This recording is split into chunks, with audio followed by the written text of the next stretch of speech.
एक बार के लिए सोच कर देखिए कि अगर हमारा सूर्य, जिसे हम हर दिन देखा करते हैं, वह अचानक से गायब हो जाए तो धरती पर क्या होगा।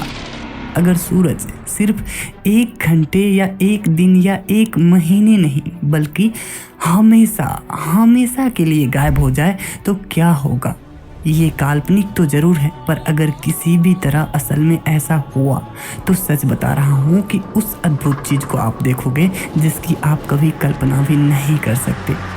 और यह अमेजिंग घटना आपके रोंगटे खड़े कर देगी। तो चलिए इस घटना को देखते हैं। जिस धरती से हम सूर्य को देखते हैं, यहाँ से दूर अंतरिक्ष से अगर हम धरती को देखें तो हमारी पृथ्वी गेंद की तरह गोल नजर आती है। उससे और दूर जाएं तो आप देखोगे कि हमारी पृथ्वी की तरह और भी गोला मौजूद है इस सौर मंडल में, जिस पर फिलहाल अभी जीवन संभव नहीं है। और सभी गोला, जिसे हम ग्रह कहते हैं, ये सूर्य के गुरुत्वाकर्षण से बंधकर सूर्य के चारों ओर चक्कर लगाते रहते हैं। इससे और दूर झांकने पर आपको पता चलेगा कि ऐसे बहुत सारे सूर्य और सौर मंडल है इस आकाश गंगा में, और ऐसे बहुत सारे आकाश गंगा है इस ब्रह्मांड में, जिनमें से बहुत सारे ऐसे ग्रह हो सकते हैं जिस पर हमारे पृथ्वी के जैसे ही जीवन मौजूद हो सकते हैं, जिन्हें हम एलियन भी कहते हैं। उन्हीं में से हो सकता है कोई एलियन एडवांस सिविलाइजेशन में जी रहे होंगे, जिन्हें बहुत सारे एनर्जी की ज़रूरत होती होगी। और हम जानते हैं कि ऊर्जा का मुख्य स्रोत सूर्य ही होता है, इसलिए हम मान लेते हैं कि उन्हें बहुत सारे ऊर्जा की ज़रूरत पड़ने के बाद वह हमारे ही सौर मंडल के सूर्य को ले जाने की प्लानिंग कर लेता है और चंद्रमा के साइज का एक बड़ा स्पेसशिप सौर मंडल के अंदर आ जाता है। और यह दूर के सौर मंडल में रहने वाले एलियन जो सूरज को लेने आए हैं, वो डायनोस्फीयर नाम का एक एडवांस मशीन लाए हैं, जिनकी मदद से वह सूरज को अंदर डालकर अपने सौर मंडल में ले जा रहे हैं। पर अब जैसे ही सूरज को अपनी जगह से हटाता है तो हमें बिल्कुल भी पता नहीं चलेगा कि सूरज गायब हो चुका है, क्योंकि हम जानते हैं कि सूर्य के प्रकाश को धरती तक पहुंचने में लगभग 8 मिनट 20 सेकंड का समय लग जाता है। अगर सूर्य अचानक से गायब होता है तो अगले 8 मिनट 20 सेकंड तक तो पृथ्वी पर पता ही नहीं चलेगा कि सूरज गायब हो चुका है, क्योंकि सूर्य ने जो आखिरी प्रकाश छोड़ा होगा उसको धरती तक पहुंचने में अभी 8 मिनट 20 सेकंड का समय लगने वाला होगा।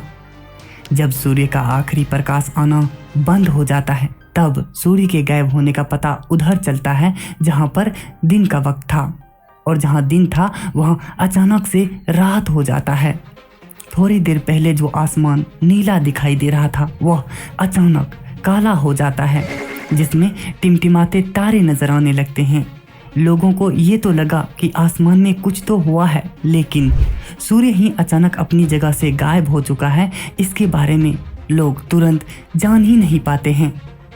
और पृथ्वी के जिस हिस्से में रात रहती है वहाँ के लोग बड़े मज़े से सो रहे होते हैं, और वहाँ बिल्कुल भी अंदाज़ा नहीं लगता कि सूर्य अपनी जगह से गायब हो चुका है, क्योंकि वहाँ तो पहले से ही अंधेरा था। लेकिन धरती के रात वाले हिस्से में भी पहले से ज़्यादा अंधेरा बढ़ जाएगी।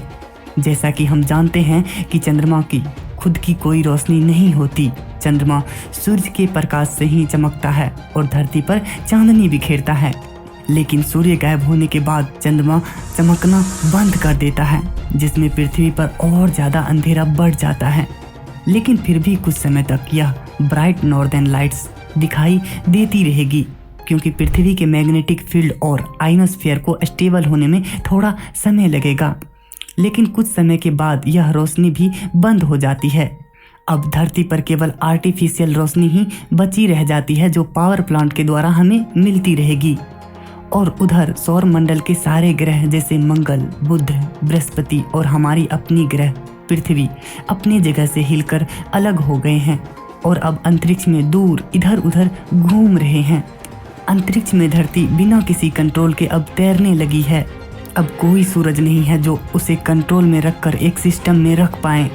और इस घटना का असर सबसे भयानक तरीके से पेड़ पौधे पर पड़ा है, क्योंकि सूरज की लाइट की हेल्प से पेड़ पौधे जिंदा रहते थे और एक ऐसी प्रोसेस चलता था जिसे फोटोसिंथेसिस कहते हैं। पर जैसे ही सूरज गायब हुआ अब लाइट नहीं है, इसलिए पेड़ पौधे ऑक्सीजन प्रोड्यूस नहीं कर पा रहे हैं। 1 घंटे बीत चुके हैं। आधी दुनिया को समझ नहीं आ रहा कि आखिर हुआ क्या। जहां रात था वहां भी खबर पहुंच चुकी है कि धरती के दिन वाले साइड में रात हो चुकी है। अब पूरी दुनिया इस घटना से हैरान है। टेम्परेचर धीरे धीरे गिरने लगा है। धरती धीरे धीरे ठंडी होनी शुरू हो गई है, पर धरती के अंदर जो कोर है उसके चलते धरती अभी भी अच्छी खासी गर्म है और ज़्यादा फर्क नहीं पड़ा है। अब 24 घंटे बीत चुके हैं। सब कोई सूर्य उदय का उम्मीद कर रहा है, पर सुबह के 10 बज गए लेकिन अभी तक कोई सूरज नहीं निकला। गवर्नमेंट भी कुछ नहीं कर पा रहे क्योंकि यह घटना इंसानों के हाथ में नहीं है। अब तापमान 8 डिग्री सेल्सियस तक नीचे गिर गया है। कुछ पेड़ पौधे और जानवर अचानक से बदलते इस मौसम के चलते कमजोर होना शुरू हो गए हैं। सारा सिस्टम नष्ट हो चुका है, पर समुद्र के अंदर के जो जीव हैं उन्हें कुछ चेंज नहीं दिख रहा। उनके लिए उनकी दुनिया अभी भी वही है। अभी भी जगह जगह पर थोड़ी गर्मी बची हुई है क्योंकि धरती के वायुमंडल की एक खासियत है कि वह सूरज से मिली गर्मी को कुछ दिनों के लिए अपने अंदर रख सकता है। इसके चलते ऐसी नौबत नहीं आए हैं कि हर जगह बर्फ ही बर्फ हो, पर यह स्टोर गर्मी सूरज के बिना सिर्फ 3 या 4 दिनों तक ही रह पाएंगे। अब 7 दिन बाद, 1 हफ्ते के बाद धरती पर कहानी पूरी तरीके से बदल जाती है। पृथ्वी पर ओवरऑल टेम्परेचर -17 डिग्री पहुंच जाता है। अब तक पृथ्वी पर मौजूद झील और नदियां जम जाती है। समुद्र पर बर्फ की एक मोटी चादर बन जाती है, लेकिन अभी भी समुद्र में बर्फ की मोटी चादर के नीचे पानी लिक्विड फॉर्म में ही है क्योंकि उसको पृथ्वी के तल से हीट लगातार मिलती रहती है, जिससे समुद्री जीव उसमें आसानी से सरवाइव कर सकता है। लेकिन ऐसा उन्हीं जगहों पर होगा जहां समुद्र की गहराई बहुत ज़्यादा होगी और कम गहराई वाली जगहों पर समुद्री जीव खत्म होने लगता है। पृथ्वी पर मौजूद जो पेड़ पौधे थे वह अब तक खत्म हो चुके हैं और शाकाहारी जीवन के लिए भोजन भी खत्म हो चुका है, जिससे फूड चेन टूट जाती है और शाकाहारी जानवर भूख, प्यास और ठंड की वजह से दम तोड़ने लगते हैं। सिर्फ 1 हफ्ते में ही पृथ्वी आइस एज में पहुंच जाती है और पृथ्वी पर बर्फ जम जाती है। अब आप सोच रहे होंगे कि 1 हफ्ते में हम इंसानों का क्या हुआ, तो आपको बता दूं कि हम इंसान बड़े ही स्मार्ट हैं। इतनी जल्दी कैसे हार मान लेंगे। अभी भी पृथ्वी पर जिन जगहों पर वॉल्केनिक एक्टिविटी होती रहती है वहाँ टेम्परेचर इतना ज़्यादा कम नहीं होता और वहाँ पानी अभी भी लिक्विड फॉर्म में ही रहता है। तो इंसान ऐसी जगह पर जाकर अपने आप को कुछ समय के लिए बचा लेते हैं और गवर्नमेंट कुछ अंडरग्राउंड शेल्टर भी बना देते हैं जहां पर गर्मी अभी भी मौजूद रहती है और सभी लोग अंडरग्राउंड शेल्टर में अपना जगह ले लेते हैं। लेकिन जाहिर सी बात है कि पृथ्वी पर जनसंख्या इतनी ज़्यादा है कि सबका बच पाना बड़ा ही मुश्किल है। तो इन परिस्थितियों में जिनके पास रिसोर्सेज ज़्यादा होगी उनके सर्वाइव करने के चांसेस भी बहुत ज़्यादा होंगे और इस 1 हफ्ते में पृथ्वी पूरी तरीके से ब्लैक आउट हो जाता है और अभी तक जो पावर प्लांट्स काम कर रहे थे वो अभी काम करना बंद कर देता है और पृथ्वी पर असली महाप्रलय शुरू हो जाती है। पृथ्वी पर लगातार हर दिन तापमान कम होता जाता है और महज 1 महीने में ही पृथ्वी का ओवरऑल टेम्परेचर -13 डिग्री सेल्सियस तक नीचे गिर जाता है और अभी तक लगभग पूरी पृथ्वी बर्फ से ढक चुकी है और पृथ्वी पर जितने पेड़ पौधे और जानवर थे वह लगभग खत्म हो चुके हैं। लेकिन समुद्री जीवन अभी भी सरवाइव कर रहा होगा और जहाँ पर थर्मल एक्टिविटी हो रही होगी वहाँ पर जीवन सुरक्षित होगा। लेकिन समय के साथ समुद्र में भी परत मोटी होती जाती है और समुद्री जीवन को धीरे धीरे अपनी चपेट में लेती जाती है और पृथ्वी पर अभी तक जो इंसान बचे होंगे वह किसी न किसी तरह तो ठंड को मैनेज कर लेंगे, लेकिन उनके लिए सबसे बड़ी समस्या भोजन की रहेगी। इंसान कितने दिनों तक जिंदा रहेंगे इस बात पर निर्भर करेगा कि उनके लिए कितने दिनों तक का भोजन स्टोर करके रखा है। 1 साल बाद पृथ्वी का टेम्परेचर -14 डिग्री सेल्सियस तक नीचे पहुंच गया है और अब जीवन सिर्फ समुद्र की सबसे गहराई वाली जगहों पर ही बचा हुआ है और जो पृथ्वी के तल के सबसे ज़्यादा नज़दीक है। इस 1 साल में ज़्यादातर इंसान खत्म हो चुके हैं, लेकिन अभी भी कुछ इंसान पृथ्वी की इन परिस्थितियों में अपने आप को बचा रखा है।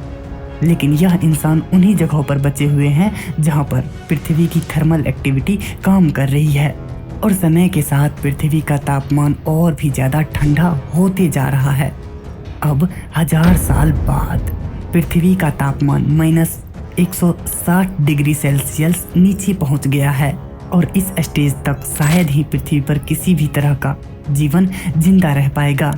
पृथ्वी एक वीरान और बंजर ग्रह बन चुका है जिस पर चारों ओर बर्फ ही बर्फ नजर आ रही है और इसके कुछ सालों बाद पृथ्वी के सारे जीव खत्म हो जाते हैं। सूर्य के गायब होने के बाद पृथ्वी पर क्या हुआ यह तो हमने देख लिया, लेकिन क्या आपने सोचा कि सूर्य के गायब होने के बाद अंतरिक्ष में पृथ्वी और अन्य ग्रह के साथ क्या हुआ? जैसा कि हम जानते हैं कि वह सूर्य ही है जो सोलर सिस्टम में मौजूद सभी प्लैनेट्स को अपनी ग्रेविटी से बांधे हुए रखते हैं।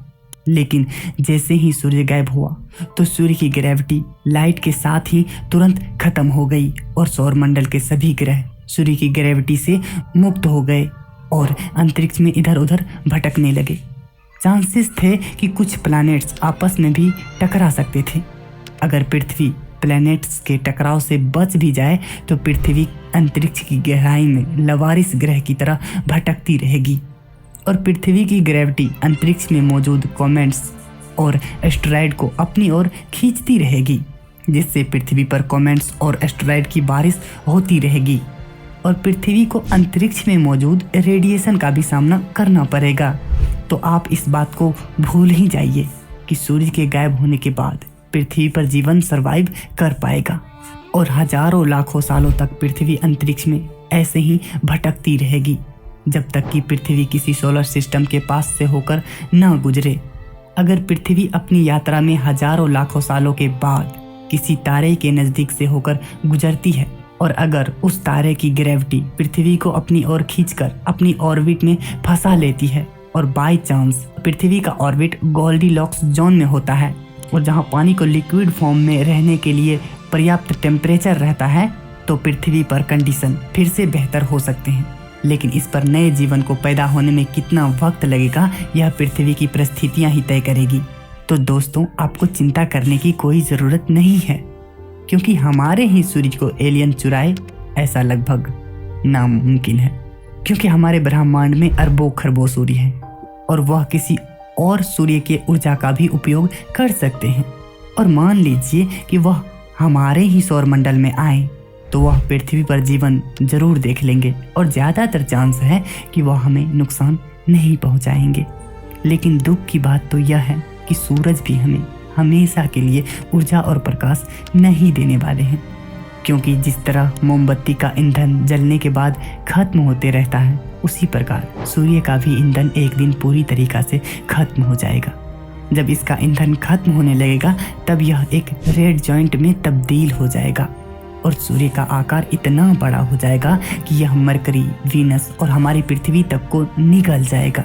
और एक समय ऐसा आएगा जब हमारे सूर्य में एक सुपरनोवा विस्फोट होगा जिसमें हमारे सूर्य का अंत हो जाएगा और इस विस्फोट से पृथ्वी के सारे जीव एक ही झटका में खत्म हो जाएंगे और सूर्य एक ठंडा व्हाइट डॉर्फ बनकर रह जाएगा और एक्सप्लोजन के बाद जो भी चीज़ें बची रह जाएगी वह इस व्हाइट ड्रॉप के चारों ओर ऑर्बिट कर रही होगी।